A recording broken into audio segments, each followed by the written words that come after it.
আসসালামু আলাইকুম। সকাল সকাল চলে আসছি আমাদের ধান খেতে ধান কাটার জন্য। দেখতেছেন ভোরবেলার দৃশ্যটা, সূর্য উঠতেছে মাত্র। পরিবেশটা অনেক সুন্দর। ফরিদপুর থেকে 2 ভাইকে নিয়ে এসেছি কাজ করানোর জন্য। ধান কাটতেছে, তারাও খুব সকালটা এনজয় করতেছে এবং ধান কাটতেছে। সকাল সকাল আমার কাছেও খুব আনন্দ লাগতেছে যে খেতে আসতে পারতেছি, আসছি কাজ করার জন্য।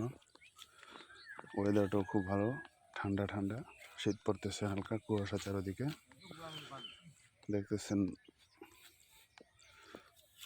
আশপাশে অনেক ক্ষেতেই মোটামুটি লোকজন কাজের জন্য আসতেছে। ওই যে দূরে দেখা যাইতেছে লোকজন আসতেছে কাজের জন্য।